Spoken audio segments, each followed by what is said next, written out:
Hello my dear student, welcome to agri power Jaipur. और site कृषि अधिकारी के लिए कृषि अभियांत्रिकी। अब देखो, कंटेंट इन ब्रीफ, मैं इसको इस क्लास में आपको मैं अव्यवस्थित तरीके से पढ़ाऊंगा। अव्यवस्थित का मतलब है कि भाई जैसे यदि आपने एग्रीकल्चर इंजीनियरिंग पढ़ ली है ना, तब जो है आपको ये क्लास जो है लेनी चाहिए, मतलब लिख लेना चाहिए आपको। तो भाई कहीं छूट तो नहीं दिया। कुछ इंपॉर्टेंट चीज़ें मैं आपको बताऊंगा कौन सा क्या होता है। एक मतलब एक तरह से जो है आपके दिमाग में मैं आपको कृषि अभियांत्रिकी का एक क्वेश्चंस का जो है ना वो बताऊंगा मैं आपको। भाई इस प्रकार से पूछे जाते हैं। जैसे जैसे मैं बात करूं, देखो सबसे पहला एक टॉपिक ले लो आप ले लो वाटर मेजरमेंट। वाटर मेजरमेंट, जो वाटर फ्लो होता है ना, कौन सा फ्लो वाला जो वाटर है उसका जो है मेजरमेंट जो है। अब यहाँ से भी कई बार क्वेश्चन आता है। जैसे आपने जो है नाम सुने होंगे बियर, है ना। बियर के आपने नाम सुने होंगे बियर, है ना। ये जो होता है, ये जो बियर होते हैं ये कई प्रकार के होते हैं ना। अब यहाँ से क्वेश्चन आता है। जैसे ये देखो, एक होता है ट्रेपीजोइडल।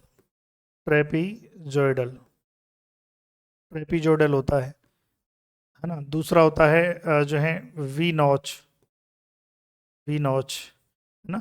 ये ध्यान रखना है कौन सा होता है, वी नॉच या 90 डिग्री ट्रायंगल, या इसे क्या कहते हैं, 90 डिग्री ट्रायंगल। ठीक है, ये ध्यान रखें। ट्रायंगुलर, ट्रायंगुलर कर दो, है ना। चलिए उसके अलावा जो है और देखो, बियर बियर में जैसे रेक्टेंगुलर है। ये सब क्या है भाई, ये वाटर मेजरिंग डिवाइस है ये। वाटर मेजरिंग डिवाइस, इसके द्वारा क्या है, जैसे फ्लो, जो वाटर का जो फ्लो होता है उसको जो है मेजर किया जाता है कि नहीं। तो ये जैसे ट्रेपीजोडल, ट्रेपीजोडल का अब क्वेश्चन आता है कि भाई ट्रेपीजोडल जो रहता है उसका और दूसरा क्या नाम है, तो इसे कहते हैं चाइपोलेटी। याद रखना है, इसे कहते हैं चाइपोलेटी वियर। क्लियर है। अब यहाँ से भी क्वेश्चन आता है। अब यहाँ से देखो, एक तो क्वेश्चन यही पूछा गया था एग्जाम में आपके साइटेड सीएतकारी में, और एओ में क्वेश्चन आया था कि भाई चायपोलिटी बियर का, अच्छा इसका मेजर करने के लिए जो है बाइटाडाइट फार्मूला होता है ना। यहाँ से क्वेश्चन आता है, ये ध्यान रखें। चलिए देखो, अच्छा बेसिक चीज़ और मैं थोड़ा सा मैं बता दूँ आपको कि ये क्या है, जो पानी का जो डिस्चार्ज होता है, पानी का जो बहाव होता है उसको मेजर करते हैं, है ना।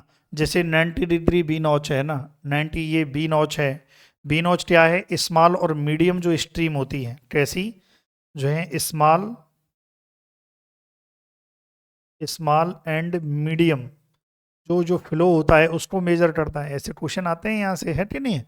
चलो ध्यान रखें। अब जैसे ये सबसे अच्छा, अगर मैं बात करूँ तो सबसे अच्छा रेक्टेंगुलर रहता है इसमें। क्लियर है। अब यहाँ से जो है क्वेश्चन क्या आता है, देखो क्वेश्चन एक ये भी आता है। जैसे ट्रेपीजोइडल है, अब ट्रेपीजोइडल का जो है वो पूछ लिया जाता है फॉर्मूला कि भाई कितना जो है उसका जो रेट है, फ्लो रेट है वो कितना है, क्या है उसका, ट्रेपीजोइडल का जो है फॉर्मूला पूछ लिया जाता है।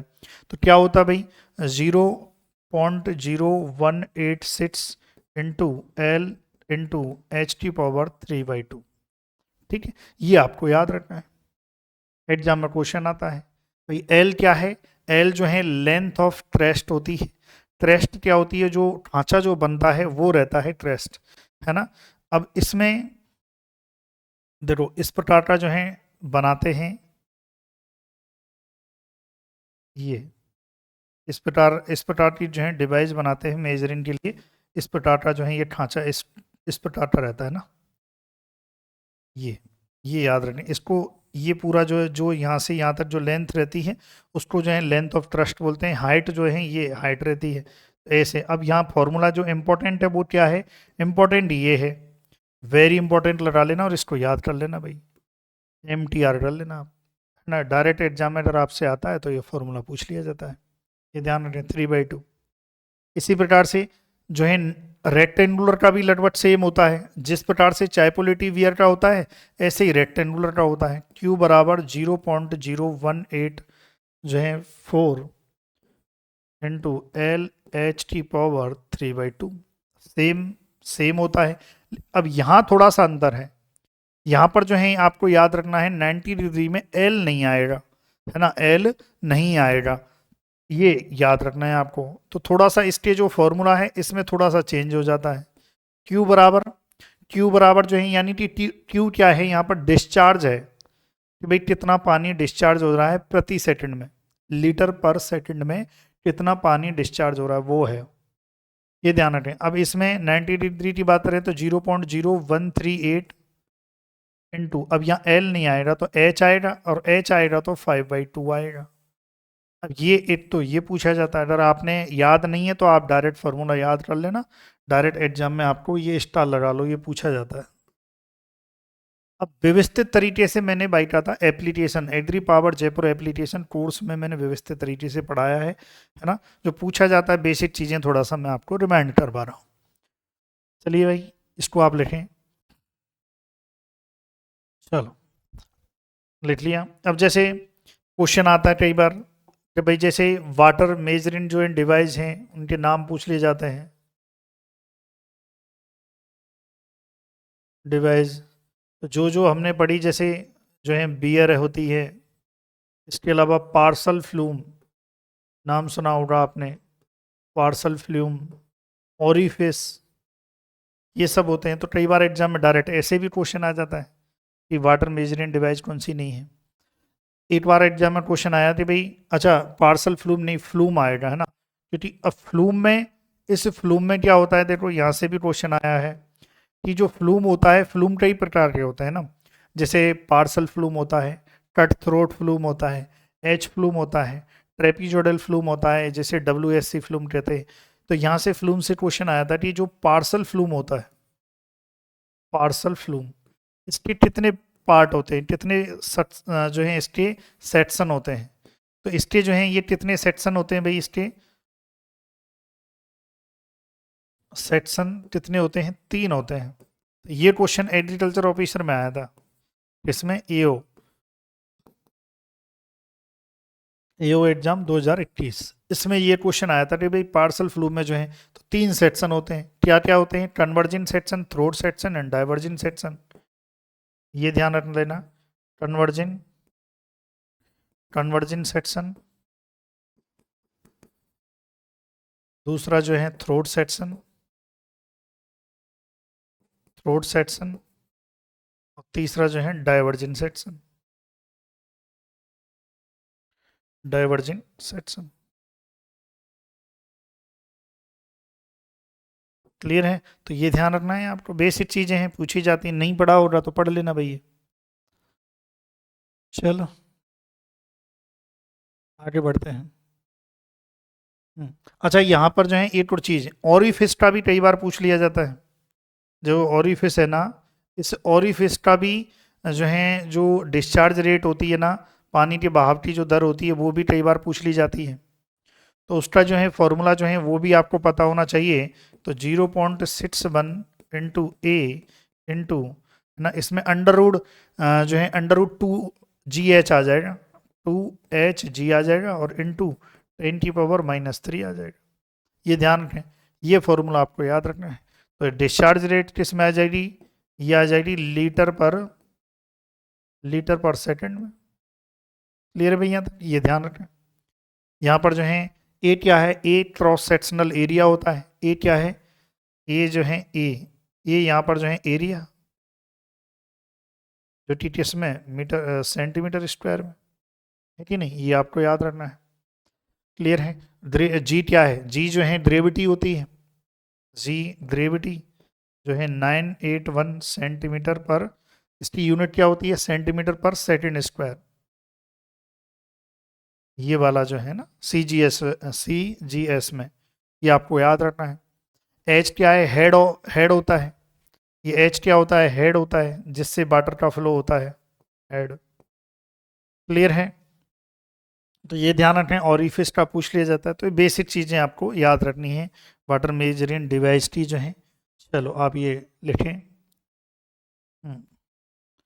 चलो और देखते हैं, और जैसे चलो ये हो गया है ना, एक एट, अच्छा देखो जो जो याद आता चलेगा वो बताता चलूंगा आपको, बड़े आराम से जो है, कोई दिक्कत नहीं है, टेंशन फ्री रहो, है ना।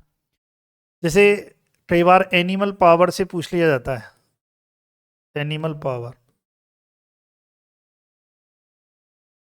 पशु शक्ति। कई बार यहाँ पर, कई बार विद्यार्थी क्या है यहाँ पर थोड़े से कंफ्यूज हो जाते हैं। जैसे भाई मैंने कहा एक बुल्लॉट, तो कितना एनर्जी, 0.5 HP, हॉर्स पावर, ये ध्यान रखना है। और यदि वन पेयर बोल दे, वन पेयर, वन पेयर बुल्लॉट, तब क्या आएगा, 1 HP। तो इसका ध्यान रखना है, कई बार विद्यार्थी पढ़ता नहीं है कि वन पेयर बोला है या वन बुल्लॉट बोला है। तो एक बुल्लॉट की तो भाई 0.5 HP, और वन पेयर बुल्लॉट जो है 1 HP, ये ध्यान रखना है। तो यदि मैं बात करूं तो 8 बैल 8 दिन में कितनी शक्ति जो है काम कर लेता है, 0.5 अश्व शक्ति जो है काम कर देता है वो, है ना। और ये एनिमल पावर जो है निर्भर करती है शरीर भार पर, ये ध्यान रखना है। ये एनिमल पावर जो है किस पर निर्भर करती है, पशु के शरीर भार पर निर्भर, शरीर भार पर निर्भर। क्लियर है। तो इसका भी थोड़ा सा विशेष तो ध्यान रखना भाई, क्या है क्या नहीं है। क्लियर है। चलो, ये ध्यान रखना है। हाँ, अच्छा एक और चीज, जैसे यहाँ पर जो है जो हमने लिया है बुल्लॉट, अब देखो बुल्लॉट ही क्यों लेते हैं, हालांकि जैसे शरीर भार की बात करें तो बुल्लॉट अपने शरीर भार का जो है ये ध्यान रखना है, यह अपने शरीर भार का, शरीर भार का 10%, शरीर भार का 10% ही शक्ति उत्पन्न करता है, 10% ही शक्ति उत्पन्न करता है। ये थोड़ा देखो, अब 10% ही शक्ति उत्पन्न करता है, जबकि इससे यदि मैं बात करूं जैसे भैंस है, तो जैसे दूसरे एनिमल हैं, है ना, दूसरे एनिमल वो ज़्यादा शक्ति प्रदान करते हैं, है ना, जो जैसे खच्चर है, घोड़ा है, ये सब जो है, लेकिन हम बैल ही क्यों लेते हैं, इसके पीछे का कारण है ये शांत स्वभाव का होता है, जिस प्रकार से कार्य करना होता है वो उतना कर देते हैं, मतलब ये बुल्लॉट शांत स्वभाव का होता है, जैसे चाहो वैसे आप इसको पाल सकते हो, इसलिए क्या है हम बुल्लॉट को यूज करते हैं, दूसरा जानवर इसलिए ज़्यादा कृषि में यूज नहीं करते हैं खेती के लिए। क्लियर है, ये ध्यान रखना है आपको। क्लियर है, बुल्लॉट, है ना। बाकी जैसे अब ऊंट है, ऊंट अपने शरीर का 18% जो है, अपने शरीर भार का 18% जो है ऊर्जा उत्पन्न कर सकता है, मतलब शक्ति उत्पन्न कर सकता है। डंकी है, अपने शरीर भार के अनुसार वो यदि बात कर रहे तो 32% अपने शरीर भार का काम कर सकता है ना, लेकिन ये कम करता है, ये ध्यान रखना, 10% ही करता है। क्लियर है। तो कई बार, अच्छा कई बार पूछ लिया जाता है कि भाई वन पेयर जो बुल्लॉट है ना, वन पेयर ऑफ बुल्लॉट कितने, इसका कमांड एरिया कई बार पूछ लिया जाता है ना, कि भाई वन पेयर ऑफ बुल्लॉट का कमांड एरिया कितना होगा। कमांड एरिया मतलब कि भाई आपके पास एक जोड़ी बैल है, मतलब आपके पास एक जोड़ी बैल मतलब 2 बैल है, तो 2 बैल हैं, तो आप पूरी साल भर आपको खेती करनी है, कुछ ना कुछ कार्य करते रहना है, तो कितना, मतलब आप 2 बैलों से कितना खेत में कार्य कर सकते हो, भाई आपके पास कितना, 10 बीघा, 5 बीघा, ऐसे कितने, 8 हेक्टेयर, 2 हेक्टेयर, कितने कार्य कर सकते हो, अच्छे से कार्य कर सकते हो, है ना, सारी चीज़ों में कोई दिक्कत नहीं है, तो वो रहता है भाई 2 हेक्टेयर। ये ध्यान रखना है, कमांड एरिया कितना रहता है, 2 हेक्टेयर होता है, ये आपको याद रखना है कि भाई कमांड एरिया कितना रहता है, 2 हेक्टेयर होता है। ट्रैक्टर का कमांड एरिया ज़्यादा होता है, उसका जो है लगभग 15 के आसपास हो जाता है। क्लियर है। चलो, ये ध्यान रखें, अभी ये नोट डाउन करो आप, बेसिक चीज़ें जो है थोड़ा सा और बता देते हैं। चलिए, बाकी ह्यूमन की तो आपको पता ही है, ह्यूमन जो है इंसान, ह्यूमन, एक व्यक्ति एक दिन में जो है कितना, 0.1 हॉर्स पावर जो है, इतना ही, है ना, ये ध्यान रखना है। मनुष्य की जो एवरेज यदि अश्व शक्ति की बात करें तो 1 दिन में वो इतना ही कार्य करता है, यानी कि 74.6 वाट ना, 74.6 वाट, ये इतना ही कार्य करता है, ये ध्यान रखें। अब देखो कई बार यहां से ये तो पता होता है ना, कई बार ऐसे भी क्वेश्चन आ जाता है, ये तो क्या है, ये तो जब कार्य करेगा जब वो अच्छा खासा हष्ट पुष्ट है, लेकिन यदि एवरेज, मैं यहां पर जो है बात करूं एवरेज मैन, एक सामान्य नॉर्मल इंसान जो है कितना कार्य कर देता है, तो ये करता है 60 वाट, ये ध्यान रखना। वैसे अगर मानव की अश्व शक्ति पूछे कि भाई कितना कार्य कर देता है, तो 74.6 वाट इतनी ऊर्जा तक वो कार्य कर देता है, इतना शक्ति का कार्य करता है वो पूरे दिन में। लेकिन एवरेज मैन की बात करें तो ये पूछ लेता है, एवरेज वोमेन की बात करें, अब ये क्या है, थोड़ा सा जब और ज़्यादा पढ़ोगे तब जाके आएगा, ये 48 वाट है ना, है कि नहीं। है जैसे एक बच्चा है, चिल्ड्रन है, वो कितना कार्य कर देता है, चिल्ड्रन बच्चा जो है ये 30 वाट तक कार्य कर देता है पूरे दिन, है ना, इतनी शक्ति का कार्य कर देता है। तो ऐसे कई बार, अब ये तो सबको ही पता है भाई कि एक मानव जो है कितना अश्व शक्ति के बराबर कार्य करता है खेत में, एक एवरेज बात करें तो ये आपको ध्यान रखना है। चलिए नोट डाउन करें, है ना, चलो ये हो गया। अच्छा, एक थोड़ा सा और पॉइंट बताते हैं हम,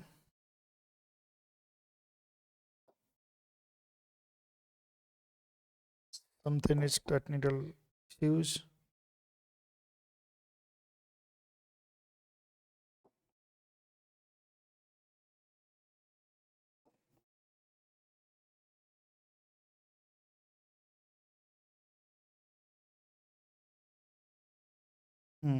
थोड़ा सा, चलिए भाई, टेक्निकल इश्यू थोड़ा सॉल्व हो गया, चलो।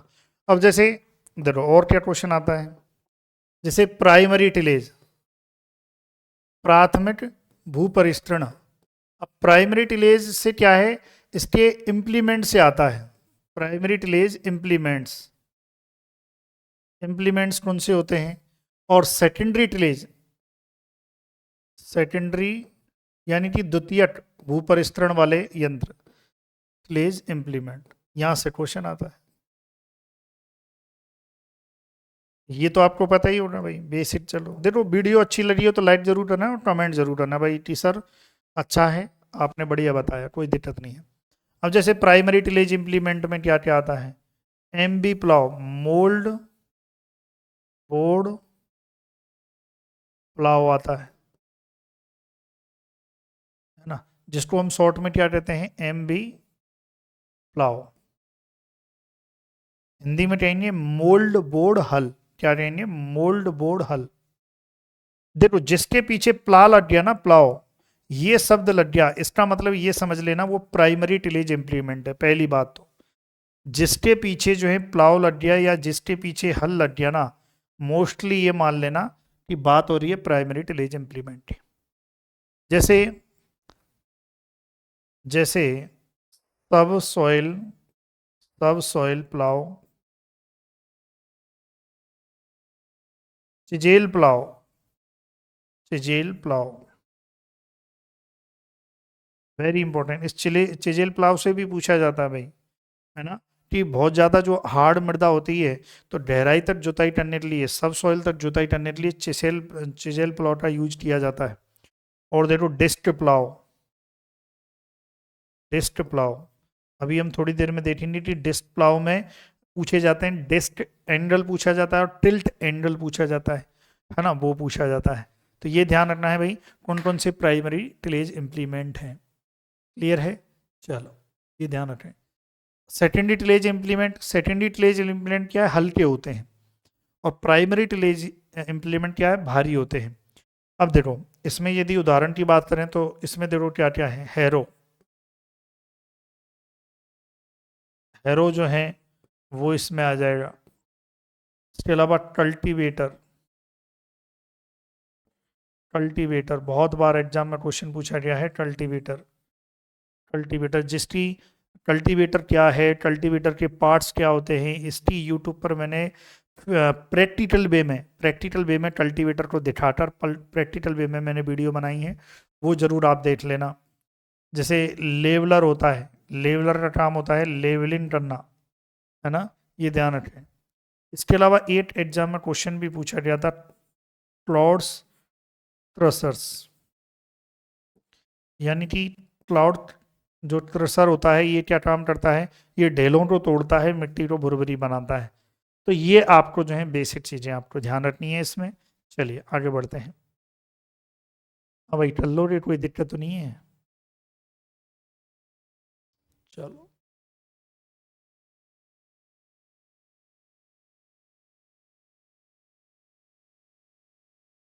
हम्म।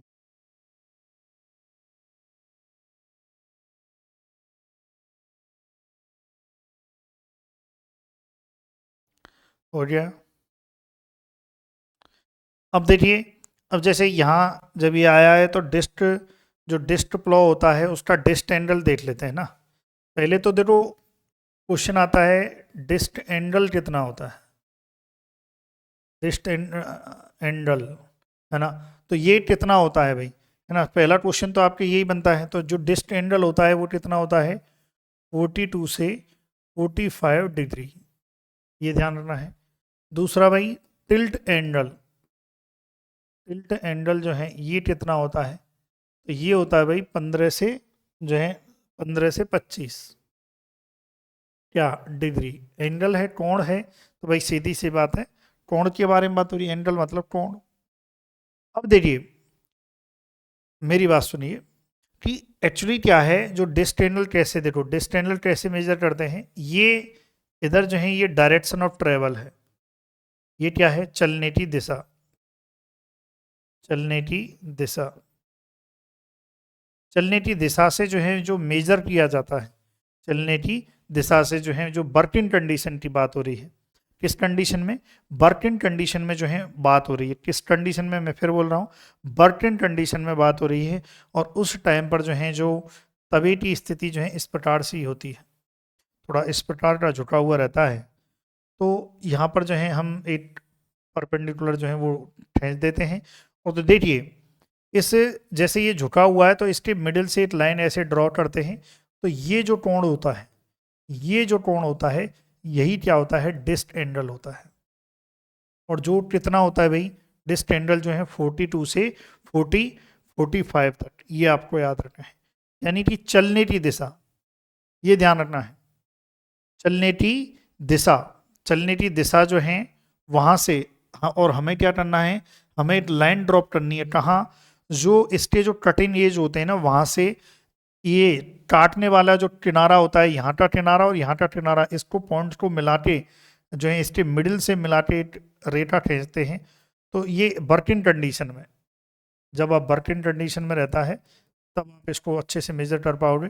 तो देखो ये जो कोण आता है चलने की दिशा से, और इसके जो है जो किनारे रहते हैं उसके मिडिल से अगर एक जो है लाइन ड्रॉ करके और जब एंगल लिया जाए तो ये रहता है डिस्ट एंगल। अब देखो टिल्ट एंगल क्या रहता है, एक नॉर्मल स्थिति में क्या है, आपका जो डिस्क है, डिस्क प्लाव जो है वो रखा हुआ है ना, डिस्क जो है हैरो ये रखे हुए हैं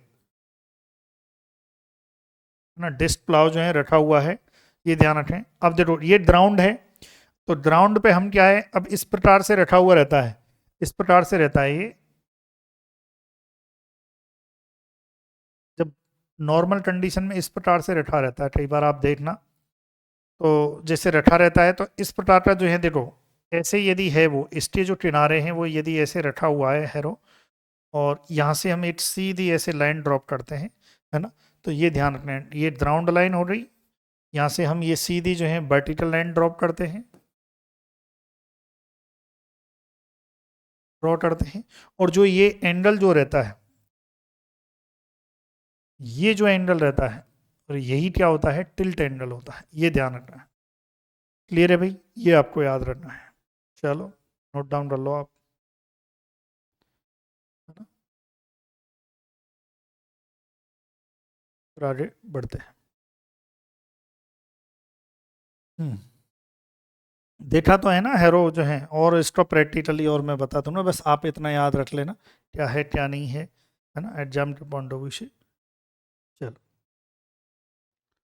क्लियर है। हाँ भाई, ये ध्यान रखें, इसमें क्या है, जो ये चलने की दिशा से झुकाव रहता है, जो ये जो डिस्क रहती है, इस डिस्क का चलने की दिशा से झुकाव, तो वो क्या है, डिस्क एंगल होता है। और जो ग्राउंड लाइन यानी कि ग्राउंड सॉरी, इस जो वर्टिकल लाइन होती है इससे जो झुकाव रहता है, और वो क्या रहता है, टिल्ट एंगल होता है, बस ऐसे याद रख लेना। क्लियर है। चलो नोट डाउन कर लिए भाई, जल्दी से आगे बढ़ते हैं।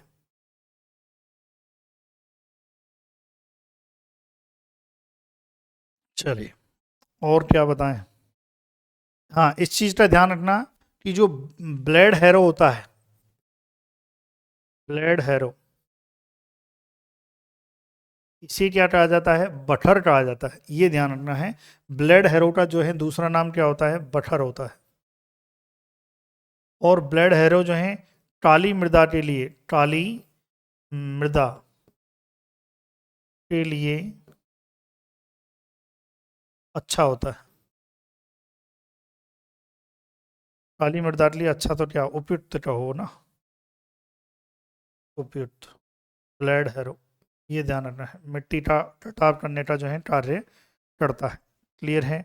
चलो, फिर जैसे कई बार पूछ लेते हैं, पटेला, नाम सुना है पटेला। पटेला क्या है, पाटा, है ना, एक समतल करता है, ये क्या करता है, मृदा को समतल करता है। तो याद रखना है, कई बार एग्जाम में क्वेश्चन आ सकता है कि लकड़ी का एक तख्ता, लकड़ी का लकड़ी के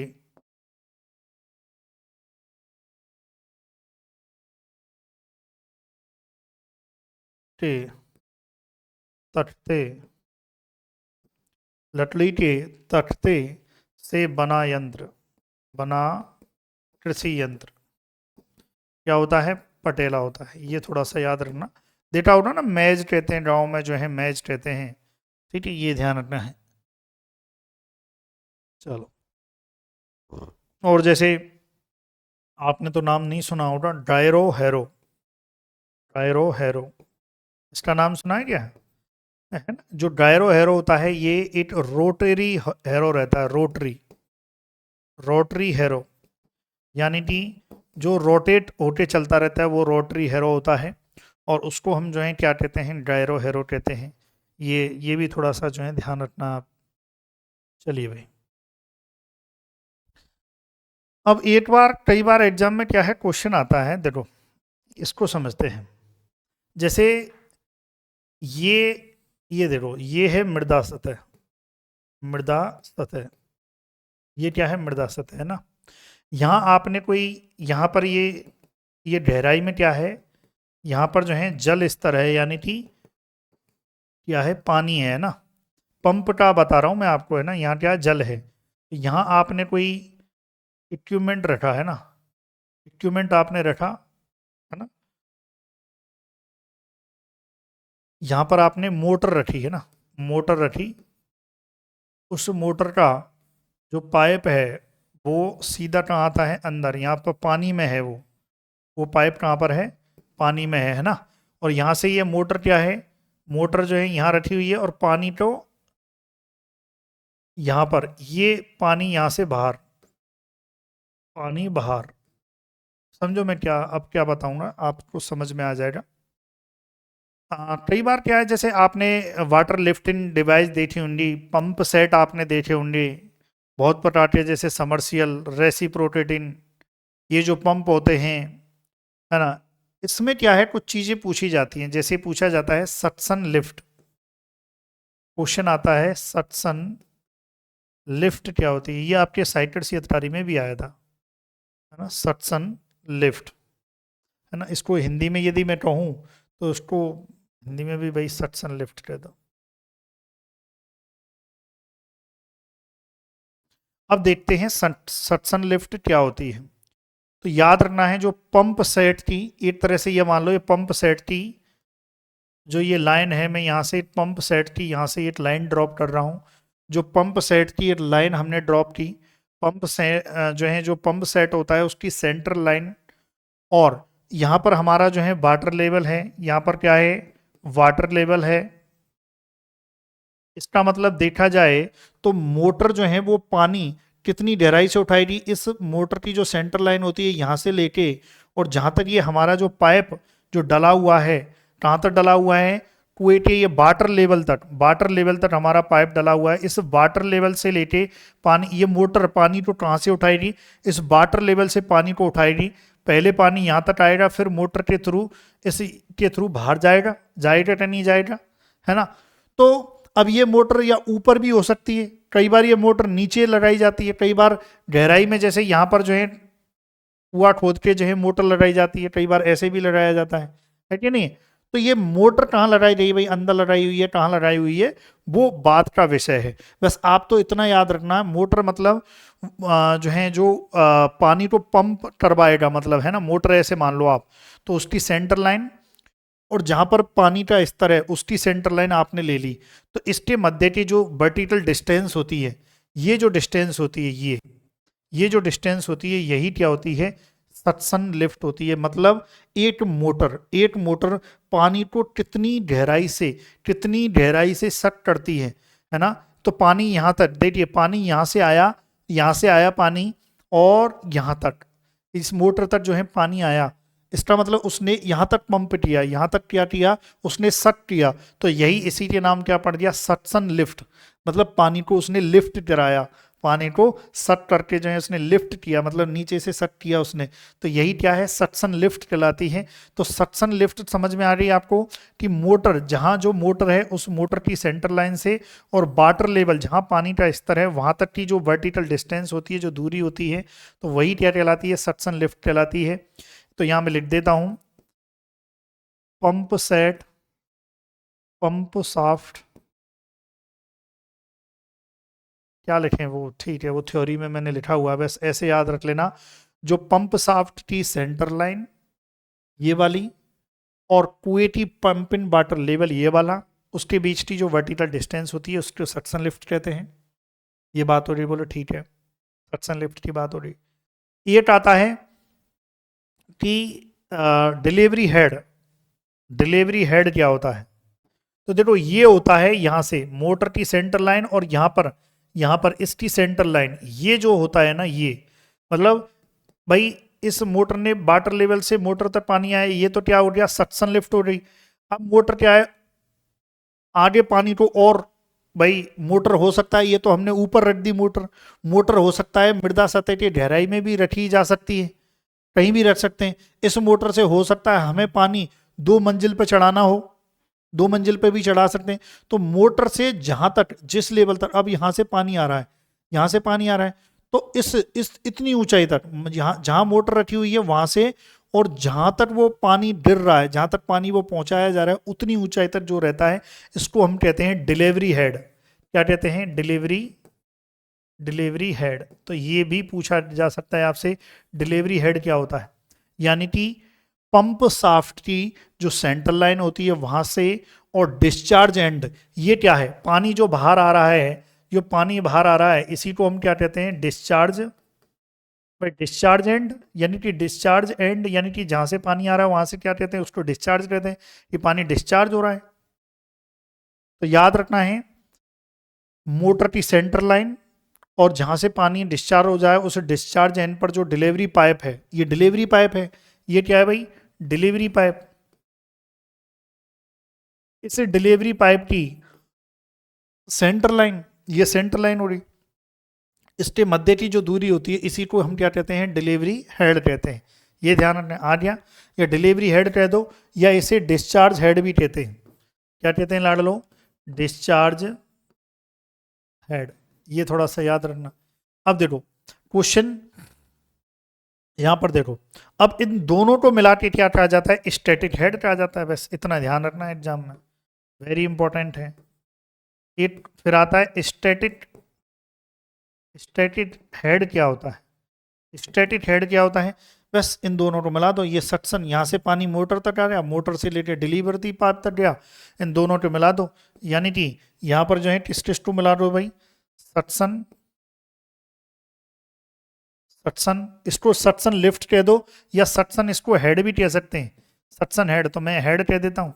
सटसन हेड को मिला दो प्लस प्लस डिलीवरी हेड को मिला दो। ये जो डिस्टेंस है, ये जो दूरी है ना, वही क्या कहलाती है, स्टैटिक हेड। यानी कि मैं कहूं तो यहां पर ये कह सकता हूं कि वाटर लेवल की सेंटर लाइन, वाटर लेवल की सेंटर लाइन और डिलीवरी पाइप की सेंटर लाइन, इसके मध्य की जो दूरी होती है वो क्या होती है, स्टैटिक हेड। ये मैं कह सकता हूं कि नहीं कह सकता। सक्शन लिफ्ट हमने क्या कहा, वाटर लेवल की सेंटर लाइन और मोटर की सेंटर लाइन, इसके बीच की जो डिस्टेंस है, वर्टिकल डिस्टेंस है, वो सक्शन लिफ्ट। मोटर की सेंटर लाइन और डिलीवरी पाइप की सेंटर लाइन, इसके बीच की जो डिस्टेंस है वो डिलीवरी हेड। तो आ गया समझ में, suction lift delivery head in दोनों को मिला दिया तो स्टैटिक हेड। तो स्टैटिक हेड कहाँ से हो गया, जो वाटर लेवल है उसकी सेंटर लाइन और डिलीवरी पाइप की सेंटर लाइन के मध्य, है कि नहीं, ये ध्यान रखना है आप। दूरी जो है ये लिखो आप। चलो ये ध्यान रखना है। अब कई बार यहाँ से एक, जैसे एक कई बार क्वेश्चन बन जाता है तो विद्यार्थी कंफ्यूज हो जाता है कि इफेक्टिव, एक शब्द आता है यहाँ पर, इफेक्टिव हेड क्या होगा। यदि इफेक्टिव हेड की बात करें तो इफेक्टिव हेड क्या होगा, जो static head, static static head जो आया है, ये जो स्टैटिक हेड आया ना, ये वाला जो स्टैटिक हेड है ये, प्लस इसके साथ प्लस और जोड़ दो तो वो क्या आ जाएगा, प्लस क्या, प्लस आल हेडेड, आल हेड लॉसेस। ये जोड़ दो कि भाई पानी जहां से जहां जाएगा कुछ ना कुछ तो लॉस होगा, कहीं ना कहीं तो कुछ ना कुछ घिसावट का, किसी भी चीज का, फ्रिक्शन का, है ना, हर चीज का जो है लॉस होगा। तो वही क्या है, ये याद रखना है, इफेक्टिव हेड होता है। क्लियर है, चलो लिखो आप इसे, है ना। और ये क्या है, ये एक्चुअल हेड है, एक्चुअल हेड, इसको हम क्या कहते हैं, एक्चुअल हेड। वास्तविक हेड तो यही है, क्योंकि पंप को जो कार्य करना है, पंप को जो कार्य करना है वो इसके, पंप को जो कार्य करना है वो इसके विरुद्ध करना है ना, याद रखना है इतने। इस एक्चुअल हेड के विरुद्ध जो है पंप क्या करेगा, कार्य करेगा, मतलब पानी उठाएगा और ऊपर लेके जाएगा। अब यहाँ पर जो है आल हेडेड लॉस को जोड़ दिया जाए स्टैटिक हेड में, तो वही क्या है, इफेक्टिव हेड है। क्योंकि कुछ ना कुछ लॉस होगा, कुछ ना कुछ हेड का लॉस होगा ना, फ्रिक्शन की वजह से, पाइप की साइज की वजह से, भाप की दर की वजह से, इंटीरियर कंडीशन कैसी है पाइप की, पाइप का टाइप कैसा है, हर चीज़ की वजह से कुछ ना कुछ लॉस होगा, कुछ ना कुछ जोर आएगा। भाई मोटर को पानी खींचने में जोर आएगा, गहराई कितनी है, हर चीज़ में जोर आएगा, है कि नहीं, ये ध्यान रखना है। चलो ये ध्यान रखें, ये लिखें आप। चलिए, बाकी के बहुत प्रकार के हेड होते हैं, ये आप नोट डाउन करें। हम्म, आगे बढ़ते हैं।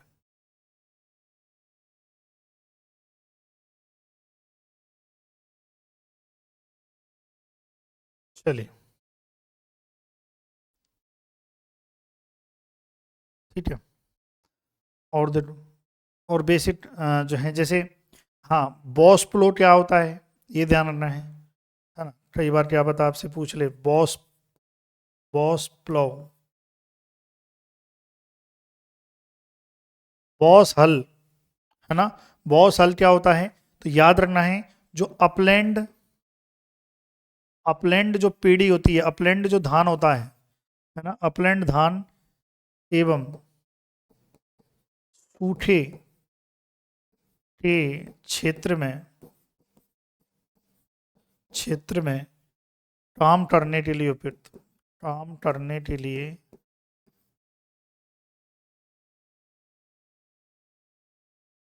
उपयुक्त, ये ध्यान रखना है, बॉस, बॉस प्लॉ, है ना।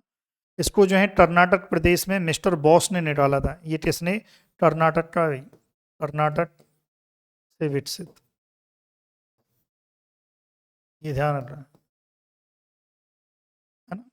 जो है जैसे एक एक क्वेश्चन मुझे याद आ रहा है, जो ट्रैक्टर होता है, ट्रैक्टर की जो है, ये आप मुझे बताइए कि जो पीटीओ शाफ्ट होती है उसकी जो है रोटेशन बताइए आप। रोटेशन कितने होते हैं, कितने प्रति मिनट होते हैं, कितने रोटेशन होते हैं, ये आपके लिए होमवर्क है भाई। कमेंट करें आप, ये कमेंट करें, है ना। पीटीओ शाफ्ट की जो है कितने जो है रोटेटिंग होती है, कितनी स्पीड होती है भाई, ये आप मुझे बताइए। चलिए,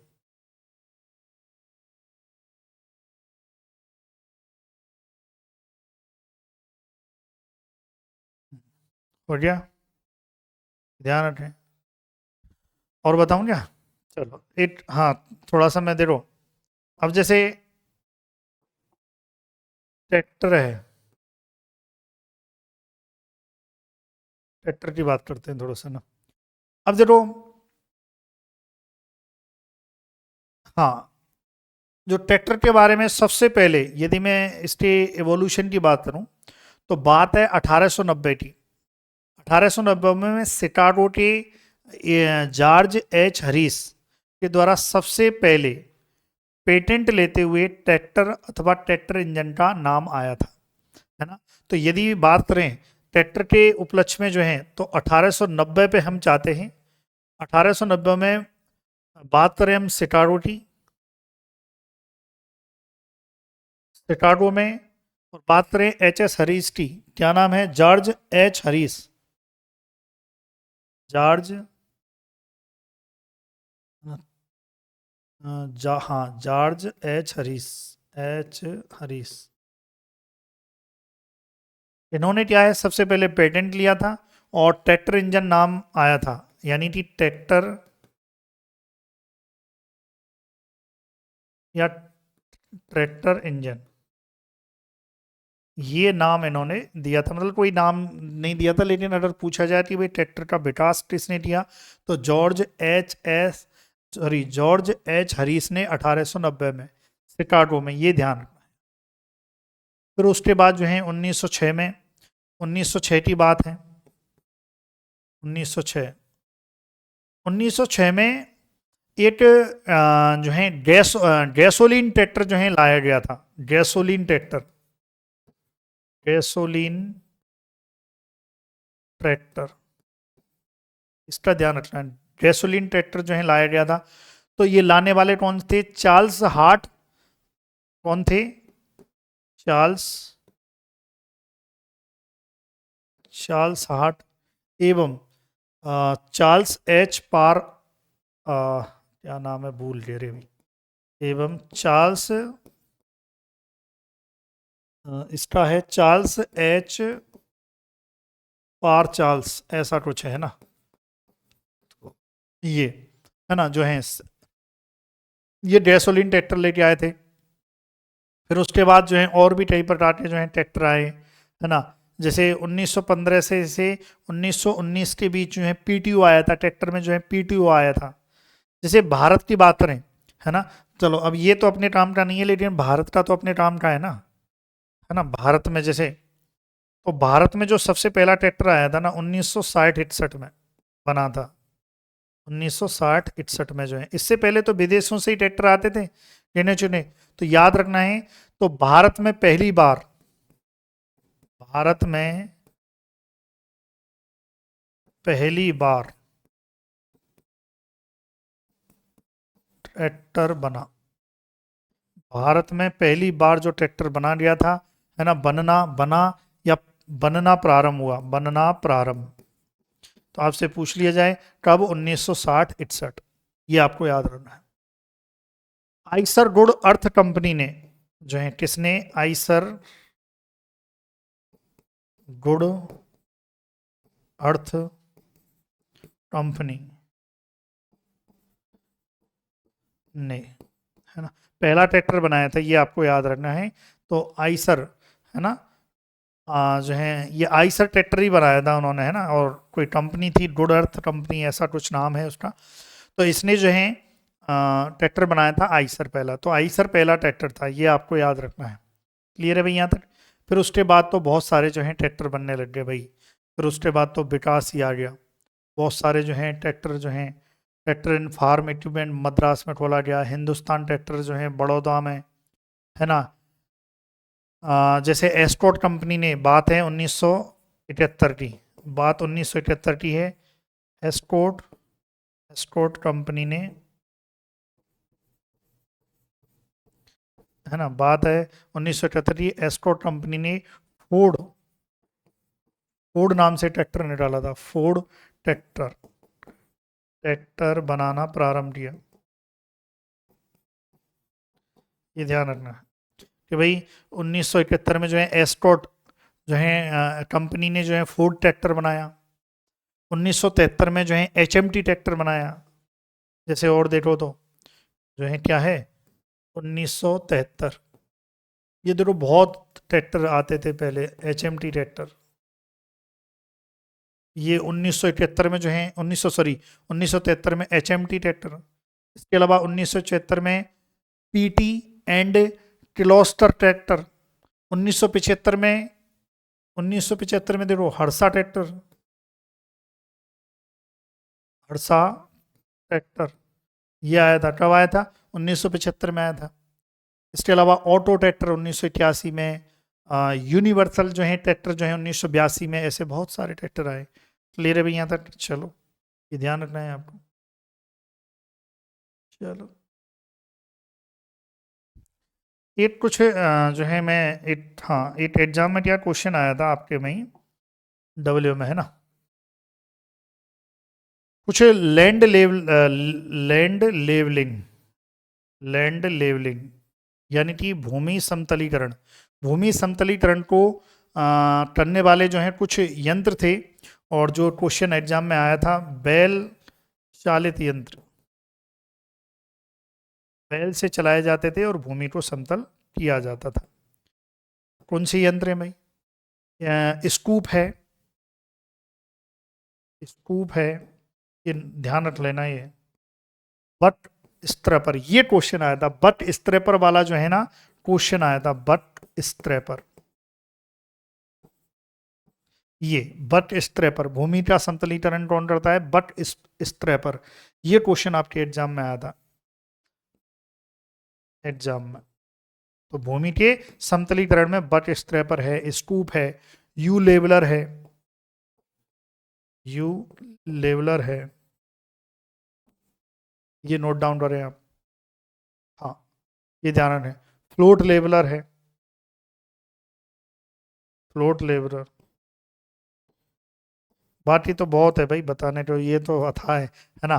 तो ये आपको याद रखना है। बाकी शॉर्ट ऐसे मैं जस्ट आपको ये बताने के लिए भाई क्या क्या पढ़ना है वो, उसके लिए वीडियो, है ना, अव्यवस्थित है। मैं भी मानता हूँ ये वीडियो अव्यवस्थित है, लेकिन आपको कुछ ना कुछ कंटेंट इसमें अच्छा मिलेगा। एग्जाम के पॉइंट ऑफ व्यू से बहुत इंपॉर्टेंट है। लेकिन ये है अव्यवस्थित वीडियो, लेकिन एग्जाम में क्वेश्चन दिखा दूंगा, ये गारंटी है। आपके एग्जाम में इस वीडियो से, अकेली वीडियो से क्वेश्चन दिखा दूंगा मैं आपको। चलिए भाई, लाइक करें, कैसी वीडियो लगी कमेंट जरूर करें। और जो मैंने होमवर्क के लिए आपको बोला है पीटीओ, पीटीओ को जो है वो आप मुझे ज़रूर बताएं, है ना। पीटीओ का जो रोटेशन होता है, पीटीओ शाफ्ट का जो ट्रैक्टर में वो कितना होता है, कितने प्रति मिनट होता है, वो आप मुझे बताइए। चलिए, thank you so much for watching video.